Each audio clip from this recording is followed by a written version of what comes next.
predicaciones en este mes de septiembre acerca de este tema. Y ahora, en este día, quiero que nos quedemos entonces con este otro versículo. Porque la palabra de Dios es viva y eficaz. Viva y eficaz. Y más cortante que toda espada de dos filos. Y penetra hasta partir el alma, partir el espíritu, partir las coyunturas y los tuétanos, y discierne los pensamientos y las intenciones del corazón. Miren lo que dice aquí de la palabra de Dios. Y quiero que nos fijemos específicamente ahí en dos palabras: viva y eficaz. Viva y eficaz. Yo prefiero a veces repetir varias veces porque a ver si ahí se nos queda la idea, ¿ya? Porque la palabra de Dios es viva y eficaz. Es el texto base que tenemos para la predicación de hoy día. Y quiero referirme a esto porque estos son algunos de los conceptos importantes que como cristianos tenemos que conocer de la palabra de Dios. Yo sé, queridos hermanos, que a veces resulta tedioso cuando una y otra vez, todos los años, vamos a lo mismo de la Escritura. Este mes se celebra la Escritura, ya sé de lo que van a hablar, de la Biblia, y creemos que ya es un tema acabado y sabido. Pero de repente nos damos cuenta que lo sabemos o conocemos algunas cosas, pero que no las ponemos en práctica o que no pasan a ser parte de nuestra vida. Después viene el mes de la Reforma y hablamos algunos conceptos de la Reforma que se modificaron, que el Señor hizo abrir los ojos de los reformadores para volverse a la Escritura, y muchas veces, otra vez la Reforma, y así seguimos con Navidad y una serie de fechas que celebramos, y como que vienen, pero si esto ya sé, van a hablar del Mesías, del niño que nació, el pesebre, y la misma historia de siempre. Pero queridos hermanos, mastiquemos un poquito más la palabra de Dios porque siempre hay algo extra para nuestras vidas. Entonces hoy día dije que quiero que nos fijemos en este término: viva y eficaz, y más cortante que toda espada de dos filos, que penetra hasta partir el alma y el espíritu, las coyunturas y los tuétanos, y discierne los pensamientos y las intenciones del corazón. Aquí el arma más poderosa que se conocía en esa época, a la que está haciendo referencia Pablo, era la espada. A lo mejor para nosotros suena como medio antiguayo esto, como medio ya nos fuimos allá a casi 2000 años atrás, ¿no es cierto? Pero pensemos en que Pablo estaba llevando el concepto de la espada, que era el arma más poderosa, el arma que en ese momento estaba vigente, y la espada de dos filos era una de las armas que se había modificado, una de las tantas modificaciones o evolución que habían tenido las armas de combate, que eran las espadas, y se había transformado en esta espada de doble filo. ¿Y cuál era la idea de esto? Era que podía cortar en ambos sentidos esa espada. Antiguamente las primeras espadas tenían solo el filo hacia un lado, entonces usted golpeaba para allá, y para poder cortar de reversa tendría que girar la espada y volver a darla. Y si lograba, esto es bien sanguinario, pero si lograba entrar en el cuerpo de su adversario, tenía que sacarle y volver a hacer otro corte. Esta espada era terrible porque podía golpear hacia allá y de vuelta también cortaba. Era así de poderoso este armamento. Y cuando entraba en el cuerpo del enemigo, cortaba cuando entraba y cuando salía, porque al hacer la fuerza de entrada se hacía hacia abajo y la salida hacia arriba. Yo sé que suena sangriento, pero era una de las armas fuertes de la época, y Pablo toma este tremendo ejemplo y dice que la palabra de Dios es viva y eficaz, y dice que es más cortante que esta espada de dos filos. Y esta espada no solamente penetra la carne física, sino que penetra el espíritu, puede partir el alma, puede partir las coyunturas, los tuétanos, y aún algo que las espadas no hacían era y discierne los pensamientos y las intenciones del corazón. O sea, podía dividir a una persona íntegramente, podía llegar a lo más profundo del ser humano. La otra espada solo guardaba el cuerpo, lo físico, pero esta espada de Dios tiene la capacidad de partir y llegar a partes donde ninguna espada, ningún armamento humano puede llegar, sino que solo la espada de Dios. Bueno, pero ¿qué significa viva y eficaz? El escritor del libro de los Hebreos entonces da dos características de la palabra de Dios. Lo leo textual para no alargarme mucho. dice que es viva y eficaz, comparándola a una espada de dos filos que penetra el alma, el espíritu y hasta lo más profundo y discierne los pensamientos y las intenciones del corazón. La palabra de Dios es viva. Cuando decimos esto nos estamos refiriendo a que tiene un origen divino, ¿ya?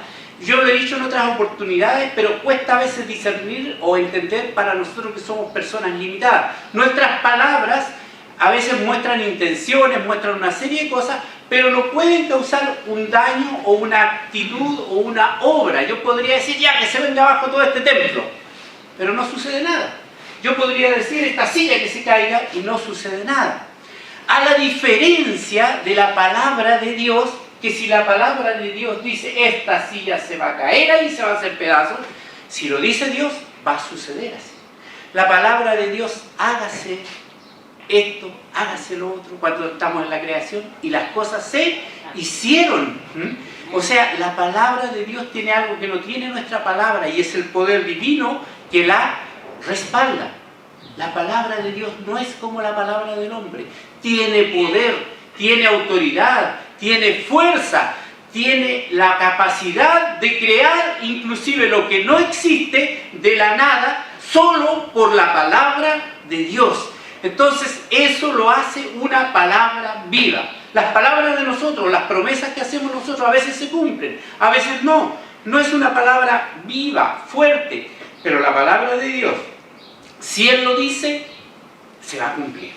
Y es eficaz porque lo que Él dice va a suceder y tiene una razón de ser. Dios no hace o no dice cosas, no crea cosas sin una razón. Siempre es eficaz, hay un fruto detrás de su palabra.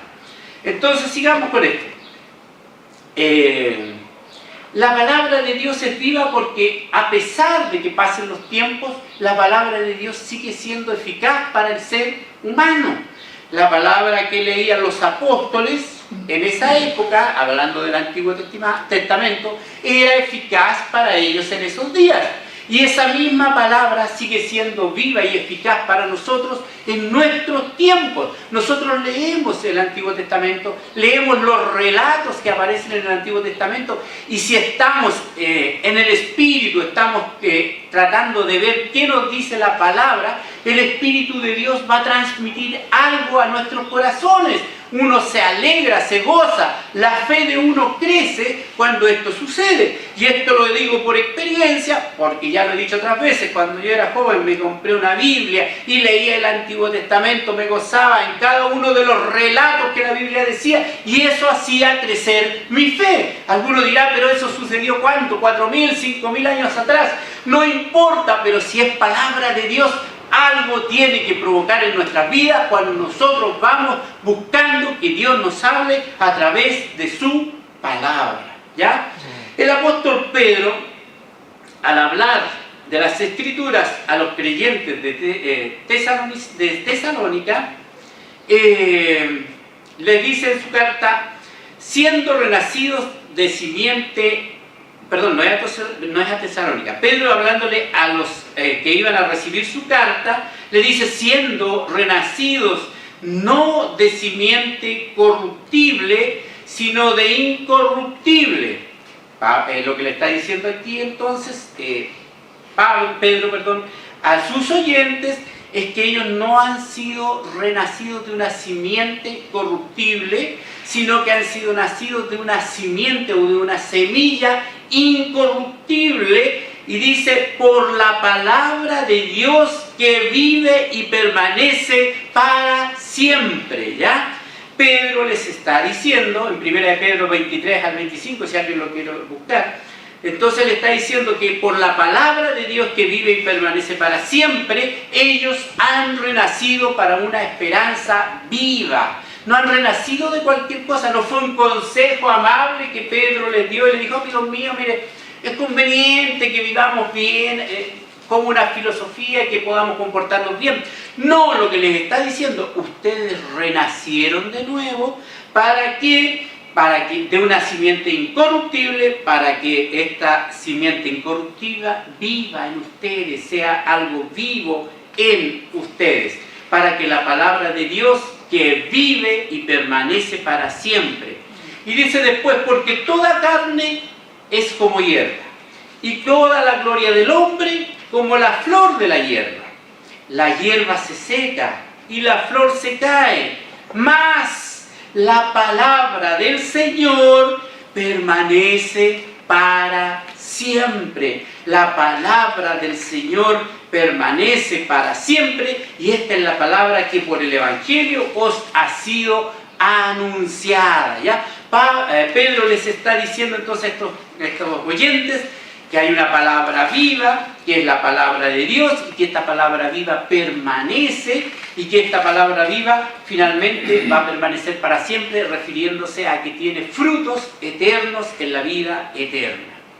El salmista David también se refiere a la palabra de Dios o a la ley, y dice, la ley de Jehová es perfecta, que convierte el alma. El testimonio de Jehová es fiel, que hace sabio al sencillo. Los mandamientos de Jehová son rectos, que alegran el corazón. El precepto de Jehová es puro, que alumbra los ojos.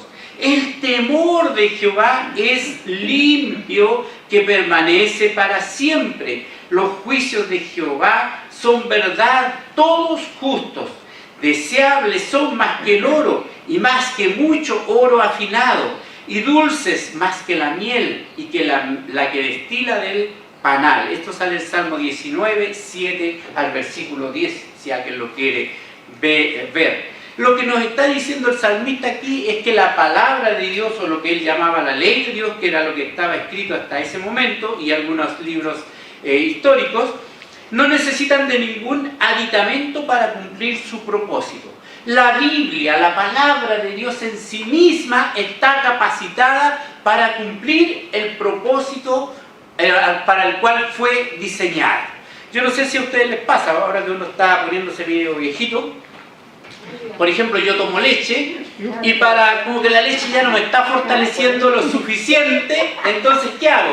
Le echo un aditamento para que así, mezcladas las dos cosas, cumplan una función benéfica para mi organismo.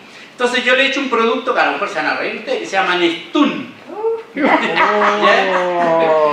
Viene en una caja blanca y negra. Bueno,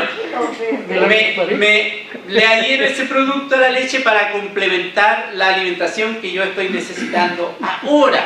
Pero la palabra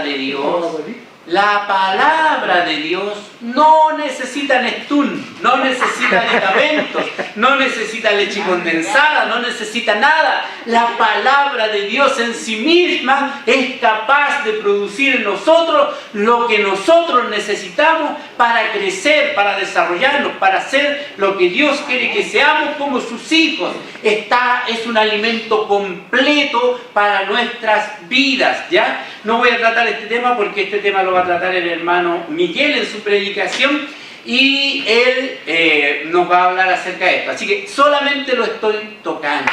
Y aquí el salmista dice que la ley de Jehová es perfecta, que convierte el alma. Alguno dirá, pero ¿cómo uno se puede convertir viendo los 10 mandamientos, por ejemplo?